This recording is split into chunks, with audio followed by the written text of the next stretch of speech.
Hi everyone. So my next tip for not wasting food, wasting less food, and for saving money on the grocery budget is to buy in larger quantities. You could say bulk. I'm not talking about restaurant bulk. I'm talking just about, being able to buy those extra value packs or the Costco size packs, even if you're a smaller family that doesn't use that much at once.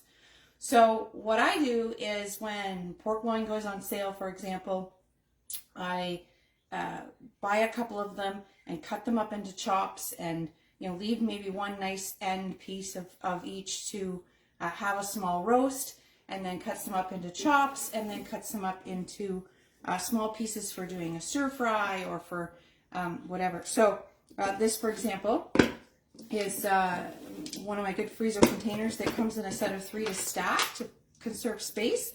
And here I've got 4 nice size pork chops in there and I can just pull that off when I want that portion out. And then I've got the little pieces in here for a different kind of a pork meal.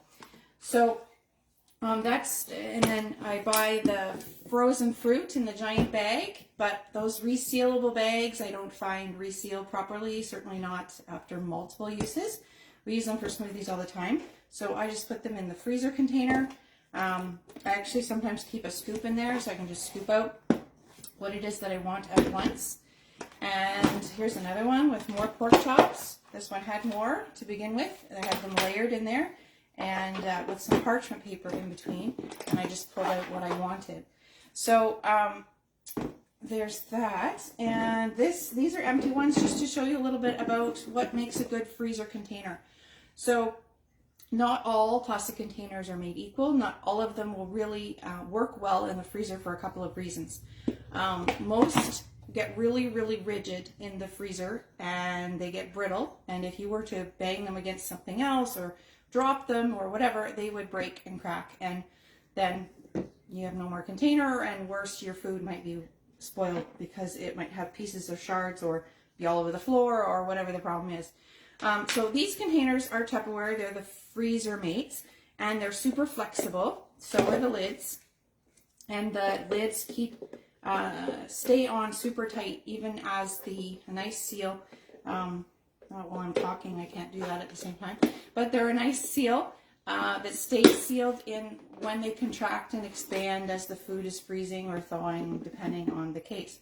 And I don't know if you saw, but when I got my one out of the freezer, you can see there's frost on the lid. So it's designed like that to keep the frost away from your food so that it won't freezer burn your food, because that's probably the top reason why people don't like to freeze their food, is because if they leave it in there a little while, it very quickly gets freezer burn. These ones also have a nice finish on the outside so that they don't get too slippery when you've gotten them out of the freezer. So the other thing is to get a set that's nice and modular. So these ones you can see, I can stack them all together. All the different pieces that they have work together to make the maximum use of space in the freezer.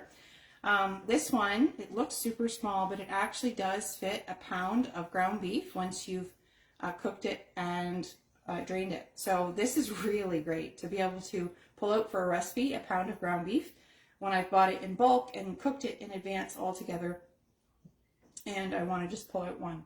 So also, the little ones that would be great for sometimes a 10-pound bag of something, carrots, onions, go on sale, and you might think, well, I'm never going to use a whole 10-pound bag before they go bad.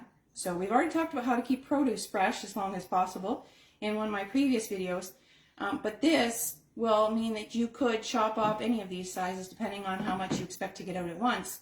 I would chop up my onions and put them in here and put them in the freezer, and that way I can just either get it out. If it's a big batch of chili, I dump the whole lot in there, or I can scoop a bit out and use it there. So freezing in really good freezer containers is my other tip for saving, because you don't just want to throw it in a plastic bag. That's good for very short term if you plan to just freeze it and use it next week.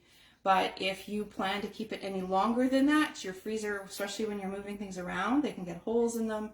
and it will really degrade the quality of the food. So I hope this helped just a little bit. And next time we will talk about dry goods and how best to store those to preserve them for the longest.